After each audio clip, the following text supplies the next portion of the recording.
Hello, welcome back to my channel. Today we are going to talk about my goals. Every month I sit down and share my personal goal journey with you, all of the goals that I've set for the year, and then what are the action steps that I am taking every single month. So in this video, we're gonna talk about all the action steps that I set for the month of January and how they went, and then all the action steps that I've picked for the month of February. And so if you haven't watched, if you'd like, this is your first time, welcome, hi, I'm Laken, and I talk all about helping you achieve your goals. If you have not watched my annual goals video of my overarching goals for the year, I highly recommend starting there. That way you know what the goals are that I'm talking about, because it's all color coordinated and it will make more sense when I talk about each of these action steps. So let's start with the one-time action steps for January. So these are the things that I only need to do once, and then once I did them, I could check them off. And I'm also going to talk a little bit in this video about how my tracker is going, the tracker that I created for myself. If you stay tuned to the end, I'm going to talk about how you can get one for yourself. But let's start by talking about the action steps themselves. So the first one was to create a packing list. And I did this. I feel like I started this maybe before January actually started. I may have cheated just a little bit, but I haven't even been referencing it. Like, I made it, and I made it, maybe what I need to do actually, y'all, these videos, I know they're beneficial for you and I appreciate you watching them so much, but they are also very beneficial for me and I always get something out of it. I just realized I'm gonna print out my packing list, because the purpose of my packing list is for me to see the progress that I'm making, besides the giant pile of boxes in my living room, but for me to be able to see the areas that I'm checking off. So I'm gonna go ahead and print that out. This one was pretty easy. It didn't take me too much work. The next one was to start packing, and this was literally just a one-time thing. I wanted to pack one box to kickstart that momentum, and that worked. The next one was to book our movers, and this one 100% did. I feel really good about the moving company that we went with. The next one was to book the rent car, and I had somebody comment on Instagram telling me that that felt more like a to-do item than a goal-related item. And I actually did a whole video on goals versus tasks, and it's a blurry line. There's a lot of gray area of stuff that can feel like a to-do list item when it actually is related to your goals. And there is no right or wrong. There are no rules about what you put down as a goal. And for me, this is one of those things that it was a task. Like, it is something that ends up on a to-do list, but it was so directly correlated to my goals, and my goals were going to be so much more successful by me accomplishing this item that I wanted to put it on my goals list. Plus, I had plenty of space. So that one I also did and feel good about that one. So those were all the steps related to moving. The next two items were related to my relationship goal. And the first one was to make a list of all the people in New York City that I want to spend some one-on-one time with before we leave. And the goal in January was just to make the list. Spoiler alert. February, I'm sure you can kind of guess where we're going with that. But in January, I just made the list of the people that I want to make sure I schedule at least one coffee, drinks, dinner, lunch, something with before we leave. And then the last one-time item was the going away party. I wrote goodbye party, but I keep telling people to going away party. And as of the time that I'm filming this video, that actually hasn't even happened yet. It's this weekend. I am so excited about it, y'all. There's so many people that have been like, I can't wait to see you. I can't wait to hug you. And like, it feels like it's one of those, like, I probably should even wear, I'm like tearing up right now just talking about it. I feel like I shouldn't even wear mascara to this event. I definitely probably should wear waterproof. Definitely probably a waterproof mascara is the answer. And for January, I'd actually already scheduled it and invited people back in December. And so what I wanted to do in January was send a follow-up reminder and like tell people, hey, if you haven't RSVP'd, here's the event, etc. We have a space reserved at the bar that is way bigger than we possibly could need. So I'm not concerned about having space or any of those things. I just want to make sure people don't like forget about it, or that if they are able to make it, that they know that it's happening. So I am really, really excited about that. All right, the thing I want to talk about in this section related to the actual design is that I really love the schedule column. For me, I did go through and do it all at once because these are all things within my control. So to me, that column felt a little redundant this month because I did them all at the same time. So literally just went and checked them all off.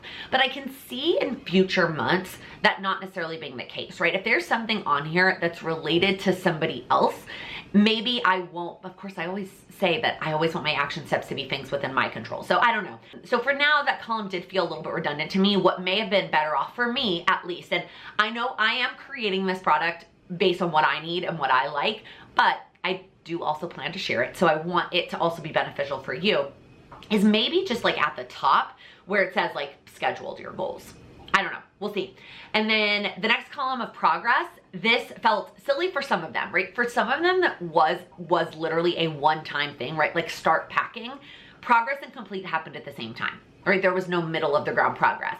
Now for the one booking the movers, that one I did get to check off progress, because once I sent out the submissions for quotes, I checked off progress. And then once I'd actually signed the contract and put the deposit down, then I checked off complete. So I liked having that breakup there for some of them. I can see how it wasn't necessary for some of them, but I did like having that column. Especially this month, I did complete all of them, but in the future, if there was an action that I didn't complete, but I was able to check off progress, that will feel really good. All right, moving into the weekly steps, and this is like the most weekly steps I feel like I've ever had. So the first one was to pack, and I feel like I did a really good job of this. I only missed 1 week where I didn't pack anything. The next one was financial reconciliation. I have done a good job of that. I haven't done it yet this week because I do it at the end of the week, but I've done it all the other weeks, so that feels really good. The next 3 were all to move my body, which is related to my physical health goal. And this quarter, I really wanted to focus on movement. Mostly, I didn't want to let movement fall to the wayside. And the irony, so the first week was easy because I took dance classes for workshops all that week. And then the next week, I had a lot of personal things going on, so I like only got 1 in that week. But I do also think what I need to focus on, and maybe we'll talk about this a little bit more when we get to February, is my mindset around what move actually means. Because I think in my head, I wanted it to be like an actual workout in the living room, either with the Peloton or with weights or some kind of workout. But if I wanted that, I would have written workout, and I didn't. I wrote move. And so I want to kind of switch my mindset with that a little bit. And then the last one on here was friend date. Man, that one was kind of silly. I didn't need to put that there. In terms of design, there was nothing about this that I would change. It was pretty simple. It worked for me.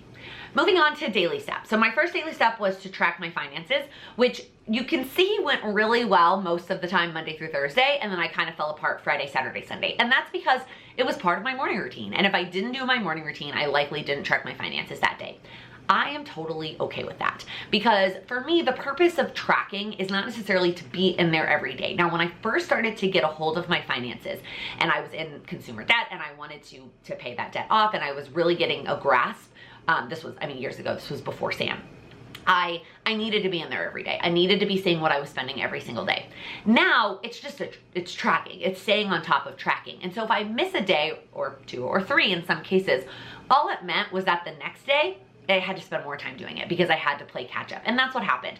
And I'm okay with that. Especially, I wish I'd been a little bit better about it on Fridays, but especially Saturdays and Sundays. If I don't get in there, it's not the end of the world. It just means on Mondays, I'm playing a little bit more catch up.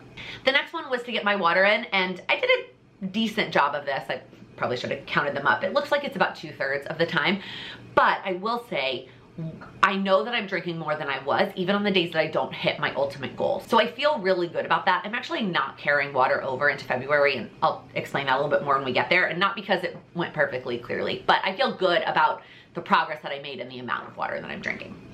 And then the last one was to track my sleep and to like not deprioritize sleep for all the other things I have going on.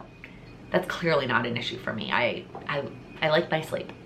In terms of design for this section, I love the layout. I love being able to see the days of the week and see the little calendar. It really is able to see patterns, right? That's how I was able to see the pattern of the tracking for finances that I wasn't doing it Friday, Saturday, Sunday. The one thing I would change is not really a design, it's just how I used it. I wish I would have done check marks on the dates instead of X's, but I liked using this daily section. So that was January. Overall, I feel really good about January with everything else that we've had going on. And now let's move into February. And I don't know, there's more on this probably. Well, some of these are really simple. We have a lot going on in February. We are moving across the country at the end of February. So February is a lot. And I wanted to be conscious of that when I was picking goals. But then I also wanted to be thoughtful about not letting certain things fall apart just because we were having this big life change. So let's start with the one-time action items. So the first one, I gave it the moving color. Well, I gave it the color of moving because the overarching annual goal is move and get settled in Chicago. And this one-time step really does feel like a get settled in Chicago type of action step. I could have also very easily given it the relationship color, and that is to send out invites to my birthday party when we get there. My birthday happens to fall on a Saturday this year. It's the perfect day for me to host not only a birthday party, but hey, we moved to Chicago and we would love to see you and your family and like reignite a lot of friendships. There are some friendships in Chicago that are close friends that I have a friend I talk to every single day who lives there. Like those friendships, I'm not necessarily feeling like, I feel like those are just, I'm gonna pick right up when we get there. But there's a lot of friendships, both Sam and I have in Chicago, that are people that we don't talk to as often, but we would really like to work on those friendships once we get there and live in the same city as them. And so I've actually already like made the plans for the party. I've talked to my mom. We're actually gonna host it at her apartment because I know our apartment isn't gonna feel ready for people by that date. And my mom has a beautiful apartment. So we're gonna host it at my mom's apartment. I already set up the like on the Evite thing. I just need to actually text it out. Really, I've just been waiting to send it because it felt silly to send it more than 2 months out. So I'm waiting until the 2-month mark is literally today. So I might actually end up doing that this weekend, and it might happen in January, but that's okay. I want to send out the invites to the event, and I'm really looking forward to it. Like we've made the guest list of like the people we're inviting, and some of these people like I was close with a long time ago and don't talk too often now, but I'm really excited to live in the same city as them. The next one-time action step makes me laugh because first off, let's start with a fun fact about me that you may or may not know, depending on how long you've been around and if you've ever heard me talk about this, but I used to work for Cutco Knives. When I was in college, every summer that I was in college, I sold Cutco Knives. I also managed my own office at some point during that time, and I love my knives. Say what you will, and we're not gonna go down that rabbit hole about the company and some of their practices, but the product is perfection. Cutco knives are the best knives in the whole world. And one of those things that makes them so amazing is their guarantee. And the fact that you can send them off to the factory and just pay for shipping and get them completely resharpened and like refurbished. And I've been talking about sending our knives to the factory every time we've gone on a long vacation. So literally for years, because we've taken multiple like international vacations at this point, and every time I've said, okay, when we leave to go out of town, I'm going to send our knives to the factory to get resharpened, and I keep not doing it. And now I'm actually gonna do it. Not that we're gonna be out of town. I'm probably gonna keep 1 or 2 so that I have at least 1 or 2 good knives, but everything else is getting shipped off to the factory. And so instead of like packing it and moving it, I'm gonna send it there and then have the return address be our address in Chicago. And I'm just so excited about it. I'm excited to get them sharpened. It's been a very long time since I've had them sharpened, and I'm laughing because Sam is like, you've been talking about doing this for such a long time, and now I'm actually gonna do it.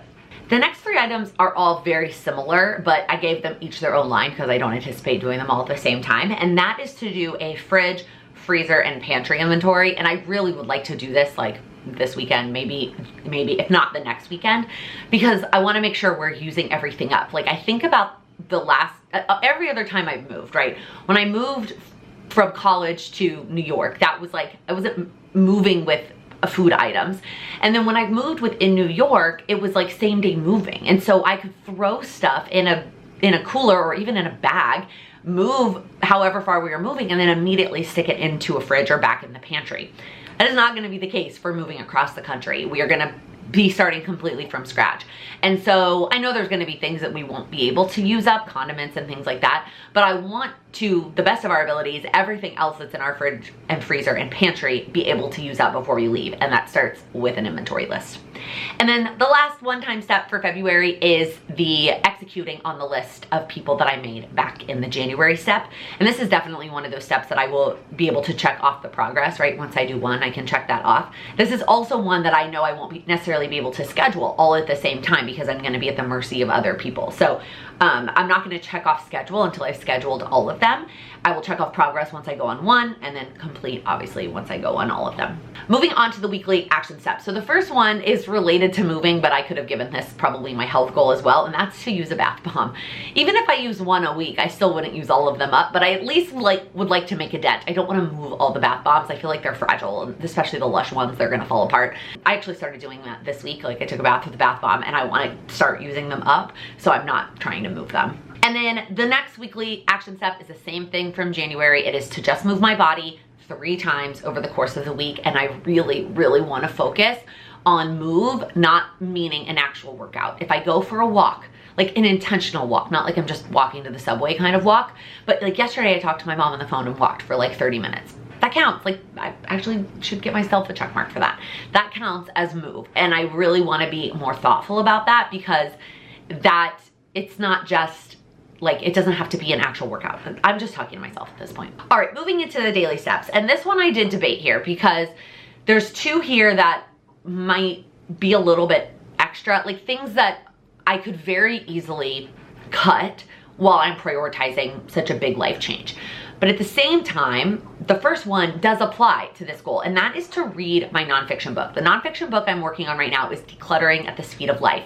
And I've read it before, but I want to read it again as I'm packing and preparing for this move. And so I made it a daily goal. My goal here is to read just a little bit a day. Her chapters are very short, and I really could read like 1 chapter a day. And I also do want to prioritize it on the weekends. Like, I will read my fiction, or I'll watch Netflix. Like, I could read a chapter. And then once I finished the book though, it's no longer a daily goal. Like, this one is a daily goal until that particular book is finished, because it's not about reading the nonfiction every day. It's about getting through that particular book, and doing it daily is how I'm gonna do it. The next one is tracking my finances. That's the same one, carrying that over from January. Again, not because it didn't go well, but just because I want to keep prioritizing until it really does feel like a habit again.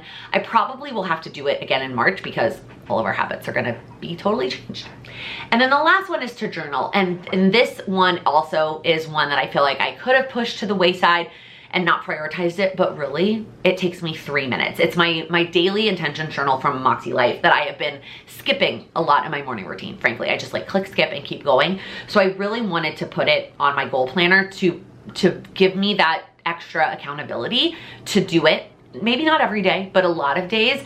And again, I think I've been skipping it because I'm like, oh, I have so much to do and I can't spend all this time on my morning routine. And it literally takes me 3 to 4 minutes. Like you can spend 3 to 4 minutes a day doing something that's that good for your mental health. So put it on my goal planner to give me that extra accountability.